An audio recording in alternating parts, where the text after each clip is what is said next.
Welcome. You are listening to the Mindful Minute, meditations created for everyday joy. I'm your host, Meryl Arnett, and my passion is making meditation accessible and enjoyable. This podcast is recorded from my live Monday night meditation class, where we have a brief discussion followed by a guided meditation. If you would like to access these meditation practices as standalone audio files for your daily practice, please subscribe to my newsletter at merylarnett.com. It's free, and you'll receive a new mini meditation each week, along with behind-the-scenes content and bonus material for each podcast episode. All right, let's grab a cup of tea, a comfy seat, and settle in for today's practice. Hello, my friends. I'm so glad to see all your faces. Happy Monday. Wonderful to be with you. So we are on an adventure, and I am really excited about what we're going to do together. So, lay of the land.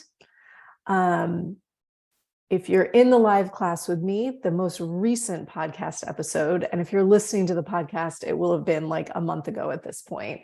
But I just had a conversation with one of my personal favorite meditation teachers, Diana Winston. And over the course of the conversation, we were talking about the ethical teachings that are embedded within a meditation practice. And one of the things that we talked about was the fact that in Eastern traditions, in the more ancient sort of spiritual lineage traditions of meditation, if you were to be an initiate in any of those lineages, the very first thing you would learn are the ethical practices and requirements, the ethical teachings of this practice. And yet, as the practice was brought over to the West, as it was extracted from its sort of spiritual beginnings and offered in a secular, mindful is the word, practice, those ethical teachings were stripped out of the practice. And I want to just start with this is reflection number one. So interesting. Why? Why were they stripped out? And I wonder, maybe we'll give a little benefit of the doubt, and we'll say, maybe it feels like these are inherent. And I think if you were to glance at a list, you could make that argument, right? We'll talk about what these teachings are in a moment, and you'll say, I've heard all these words before. I know what they mean. And for the most part, those are true in my life. Great. But what we really see is that as our practice deepens, as our level of awakening increases, our understanding of the nuance of these ethical teachings widens and broadens tremendously.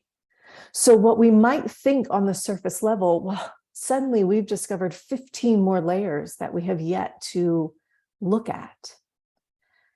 And so I think it does a real disservice to assume that these teachings are inherent. And let me be super clear. This is what I have been doing. I have absolutely just been assuming they're inherent. I teach these teachings in teacher trainings, and I have never taught them in just this Monday night meditation class, which I'm rectifying as of today. So for the next 5 weeks, we are going to go through the 5 basic ethical teachings of a mindfulness practice. I'm really looking forward to doing this. And what I hope is you'll hold in mind what I just said about the layers, the nuances and subtlety of each of these teachings. I talk for maybe 15 minutes before we get into a practice. I'm skimming the surface, guys. And my hope is that this is an invitation for each of you in the week, in the days between when we meet, that you get to sort of explore, reflect, feel through each of these tenets in your own life. And you may find that there is one or two that you really want to stay with, that you want to explore for a month or a year, and really work into the depth and breadth of what these teachings are. So we're going to look at these. There are 5, and there are 5 taught both in tantric meditation, which is what I have the most training and experience in. And there are 5 very similar ones taught within Buddhism. And so I feel really comfortable saying that these are universal ethical teachings. I think the words might change a little bit, but the meanings are pretty ubiquitous. And so here they are. In the words of tantric teachings, these 5 ethical teachings are nonviolence, truthfulness, non-stealing, non-excess, and non-possessiveness.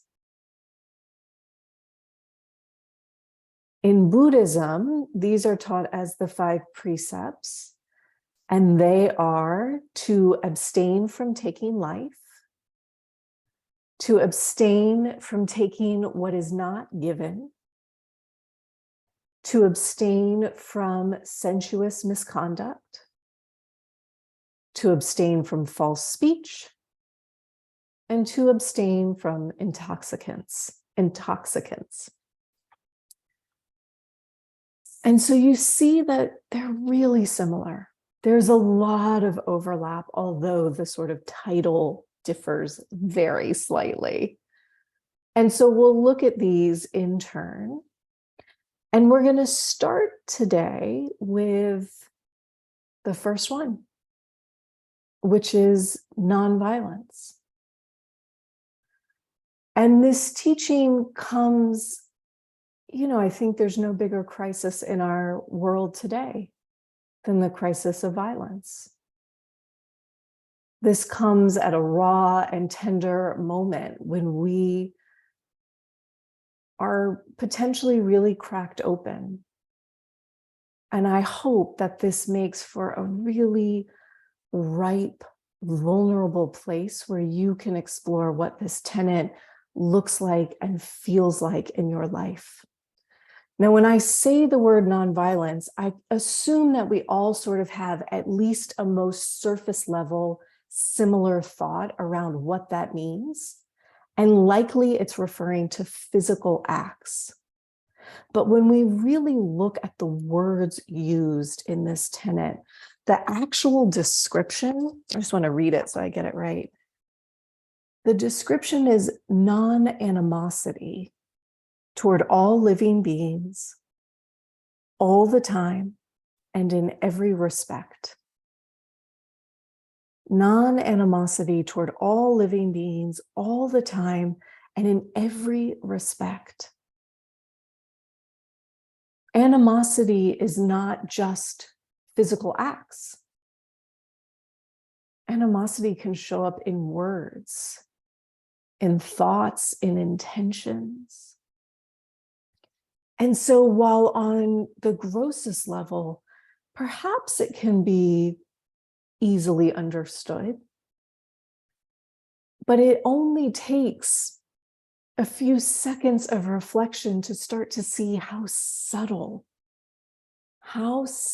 and even sneaky this tenet of nonviolence can really be in our practice, in the way that we live our lives.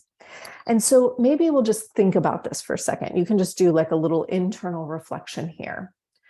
Think back to the last time that you were really busy, running late, overwhelmed, and had multiple things coming at you at once. Right? Was this like 5 minutes ago? It was 5 minutes ago for me. So yes, okay, I see some nods. 5 minutes ago, right? Yep. And then think about how you were talking to yourself or anybody in the space with you.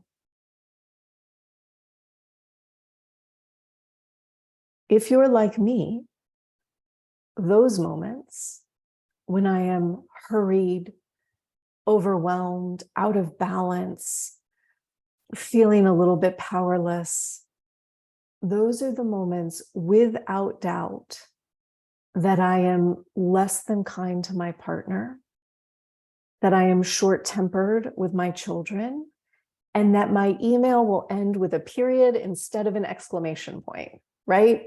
Because like, I don't have time. I just have to get this done, get out of my way. And we start to see that the truth of the teaching is that our ability to be nonviolent with others is directly related to our ability to be nonviolent to ourselves. I'm going to say it again. Our ability to be nonviolent with others is directly related to our ability to be nonviolent to ourselves.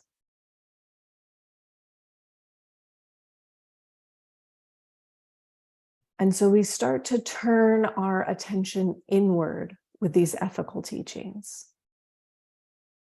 How am I treating myself? How am I talking to myself? What are my intentions for myself? If we're looking specifically at acts of violence or animosity, I think that we have to look at what scares us the most. Because the truth is that violence is always accompanied by fear and anger. It is always accompanied by fear and anger. And so one of the things that we might start to do is look towards the things that scare us. We might start to get really curious about our fears. This is not to say that we're going to, quote unquote, fix our fears or negate our fears. But when I start to look towards them, just like with anything, I can begin to discern nuance. I can begin to see underneath the surface level. So let's use like a really sort of light example to look at. Let's say you identify as a perfectionist.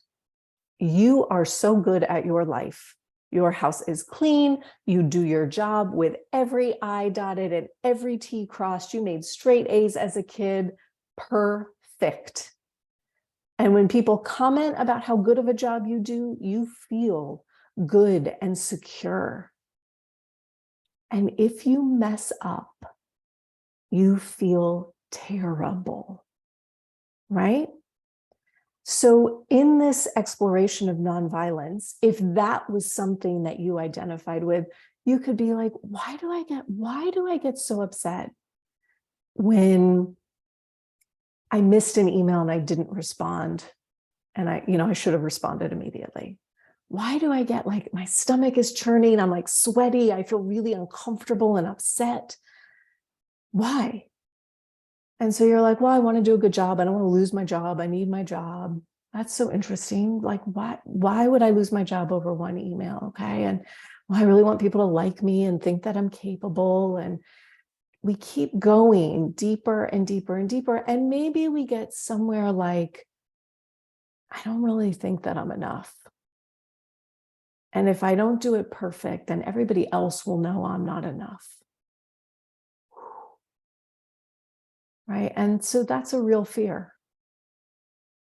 That's a real fear that we can sit with, that we can look at with compassion. that perhaps we can talk to ourselves about. Is that true?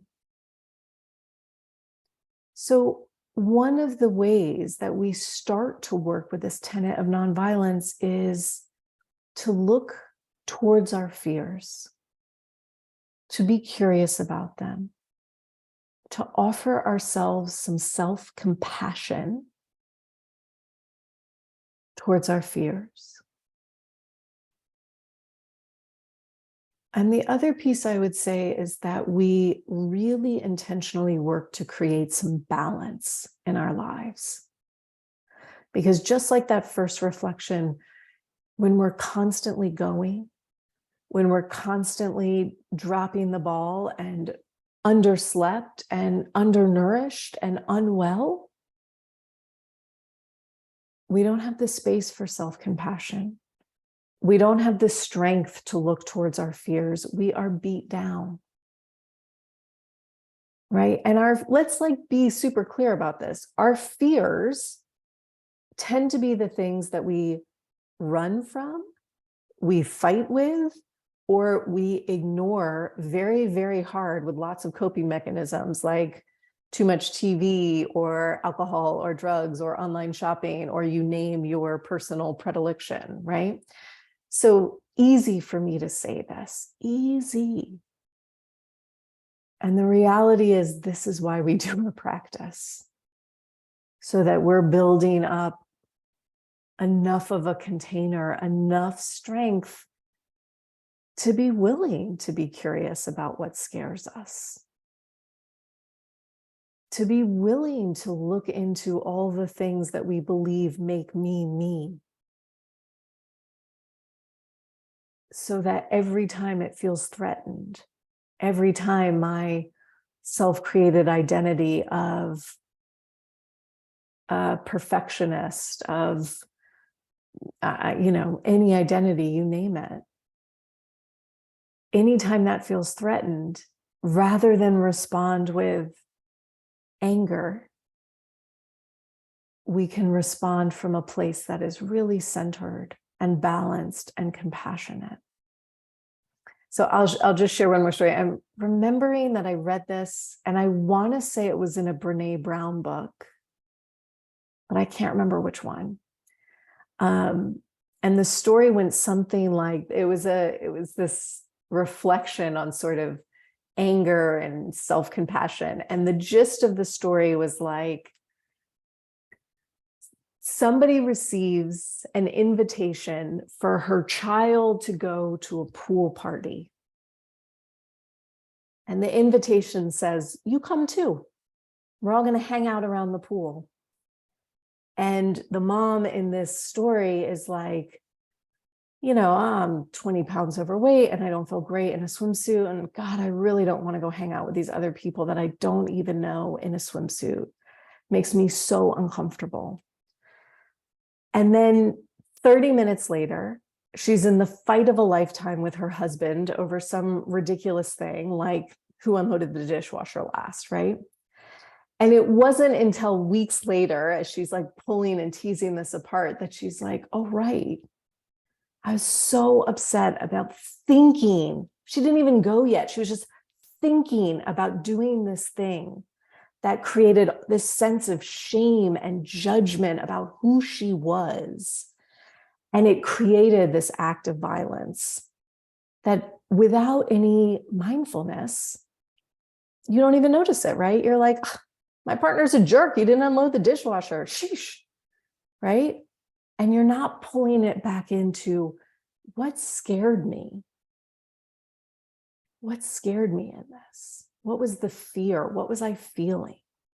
Okay, a lot of words. So this first tenet, this first exploration in the ethics of meditation is nonviolence. And I want to end with a quote from an author named Deborah Adele, who wrote a book on these ethical teachings. And I'll share it after class in the chat and in the show notes for my listeners. She writes, nonviolence asks us to step lightly, do no harm, and honor the relationship we have with the earth, with each other, and with ourselves. And so with those words, we're going to do a practice together. And then I'll offer up a way that we might reflect on this tenet throughout the week until our next class. Yeah. So take a minute, please, to move around. Like just shift in your seat a little bit, shrug your shoulders or shake your hands, uncross your legs, cross them the other way. Do some little movement here. And then before you even settle into your official meditative seat, let's just take a breath together. So inhale in. Exhale out a sigh.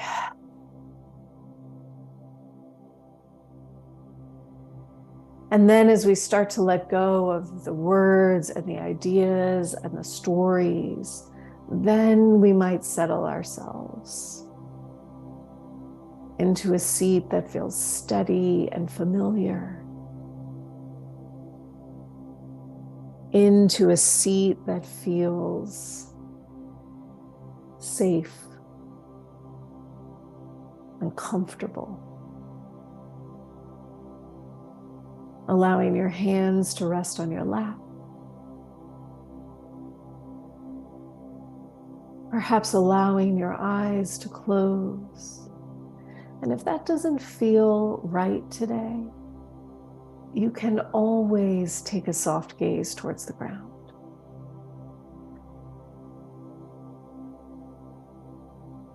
And as you settle yourself into your seat, let's once again take a deep, full breath in. Exhale out a sigh.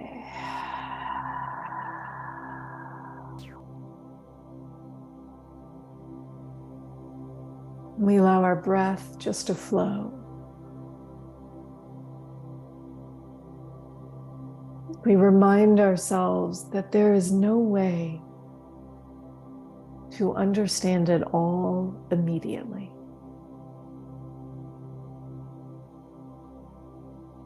So we let go of any grasping, any need to make sense of everything or to formulate your ideas and opinions.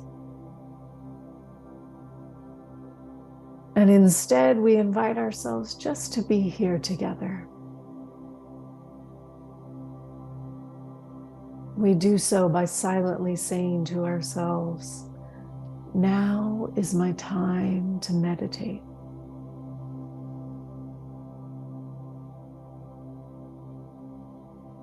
Now is my time to meditate.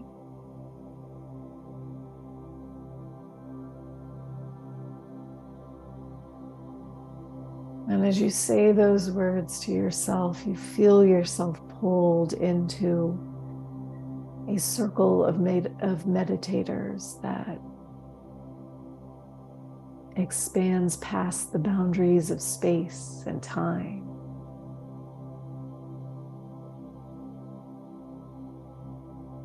That expands past beliefs, teachings, understandings.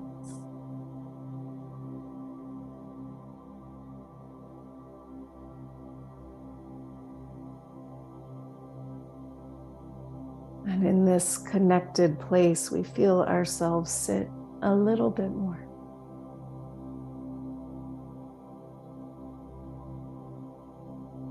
Perhaps inviting your body to unclench in all places and all ways.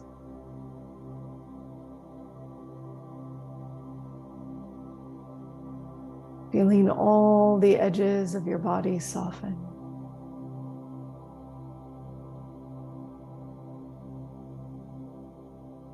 Feel the center of your body letting go.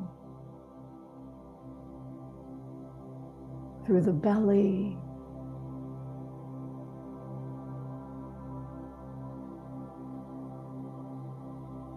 through the chest,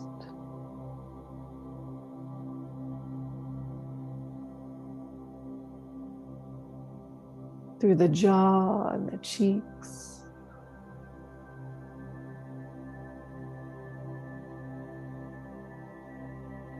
across your eyes,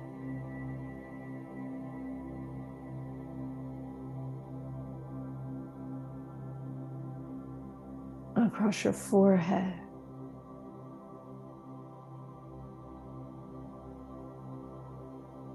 throughout the space behind your forehead.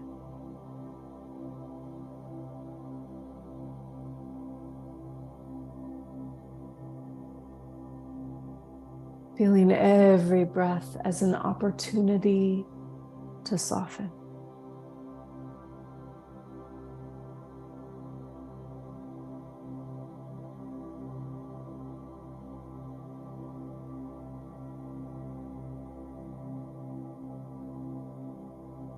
And then for a moment,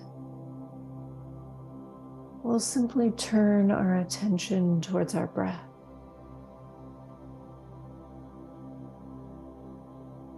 It might feel really good here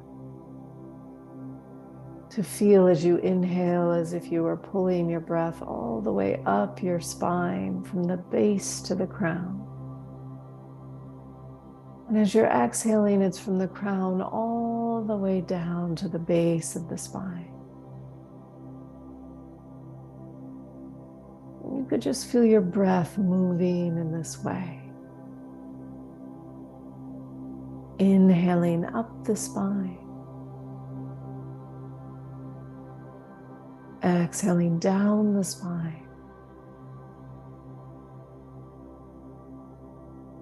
An opportunity just to cleanse and balance the body with our breath.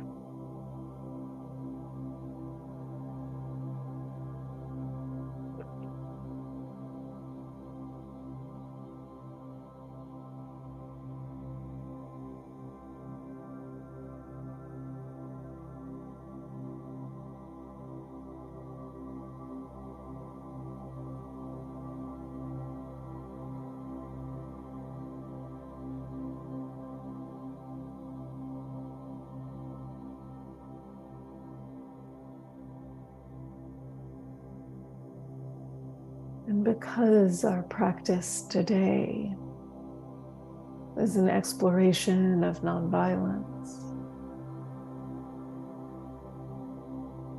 we'll simply plant that seed inside our body, our breath, our thought, becoming aware of whatever it is that is there for us today.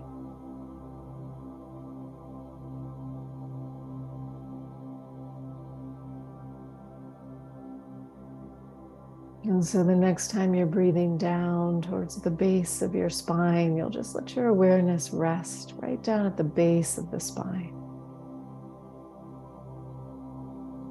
And you'll feel, sense, or imagine yourself planting this idea of non-violence, non-animosity at the base of your spine.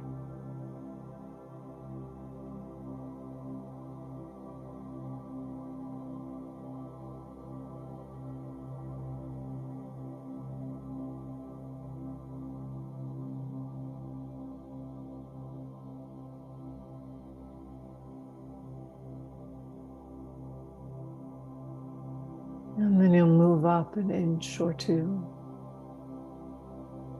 towards the sacrum, that flat triangular shaped bone.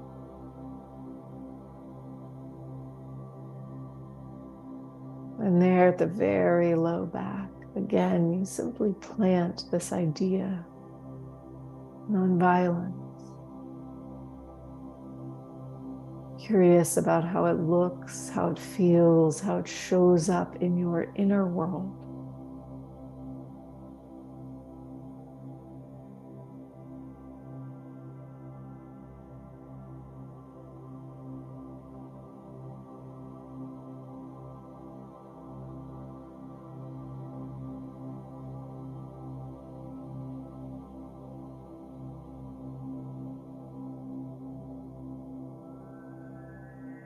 traveling up the spine a bit more until you're right behind the navel.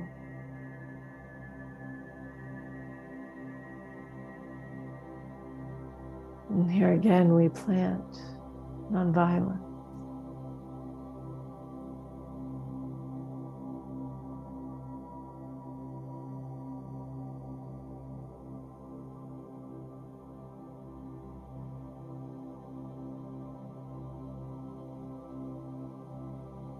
And rising up to the heart center.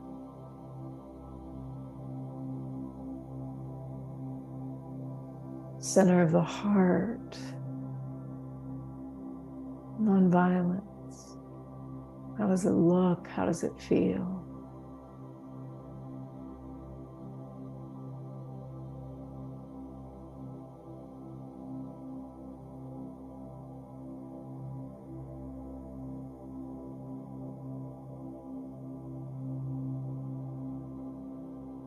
The center of the throat now.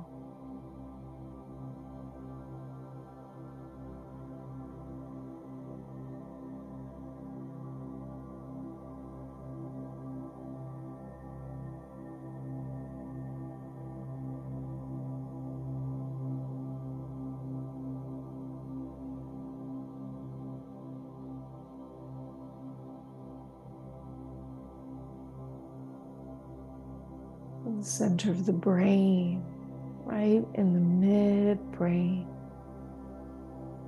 Nonviolence.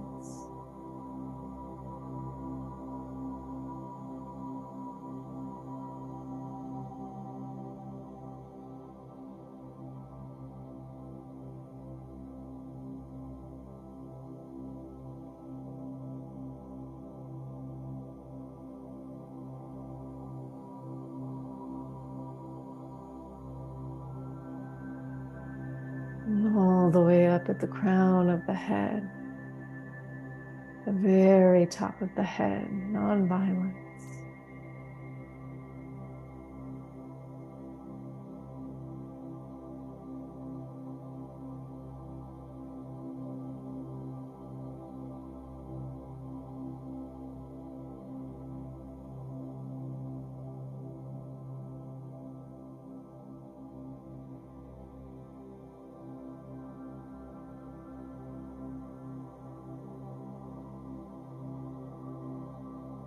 And following that thread back through the midbrain, nonviolent.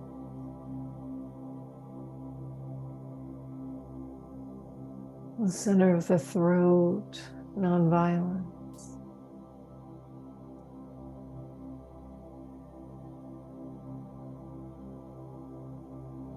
And the center of the heart, nonviolence.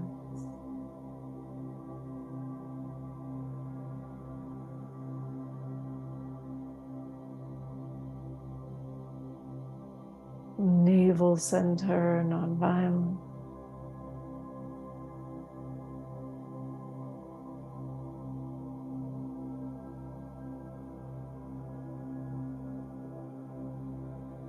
The sacrum, nonviolent.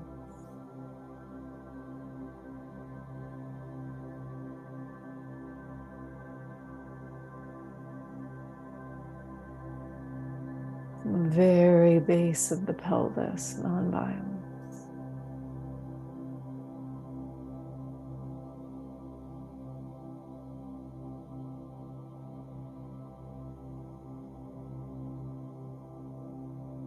Here, allow your awareness to broaden outward, following the flow of the breath as we sit in silence 5 more minutes.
Feeling your breath here. Noticing exactly where your thoughts are.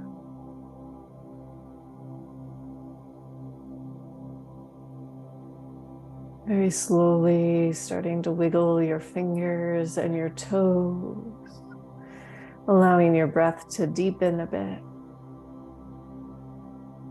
If you've slumped over, you might straighten your spine. And together here, we'll take one last deep breath in. Exhale out a sigh.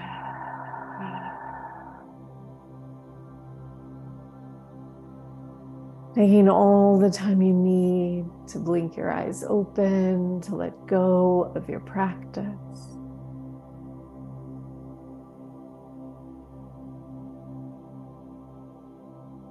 And as you're coming back from your practice, I'll just offer that you might undertake a journaling exercise for the week. You could pair it with your practice, or you could do it at the end of the day each day. And just take a moment to journal about your experience with violence or non-violence within yourself each day for a week.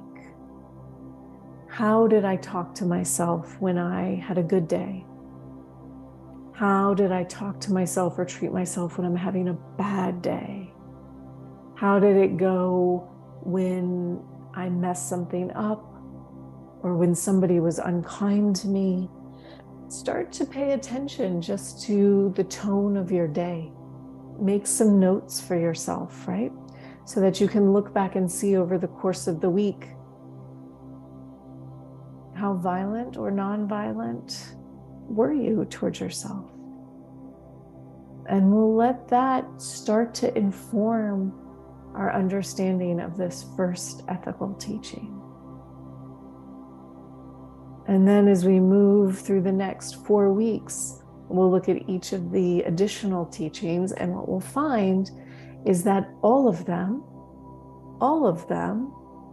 are just nuances of nonviolence. It is the teaching. And each of these other teachings circles back around to support and deepen our understanding of what nonviolence is. Thank you guys so much for your time and attention.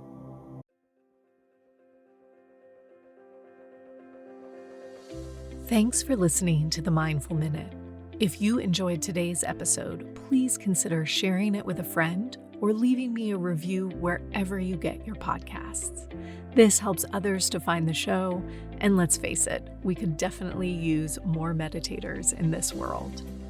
The Mindful Minute is recorded on Muskogee land and produced with the support of Madeline Day Production Management and Brianna Nielsen Virtual Assistants. To join my live classes, ask questions, or learn more about my teacher trainings, please visit merylarnett.com. Thanks again for listening. I'll see you guys next week.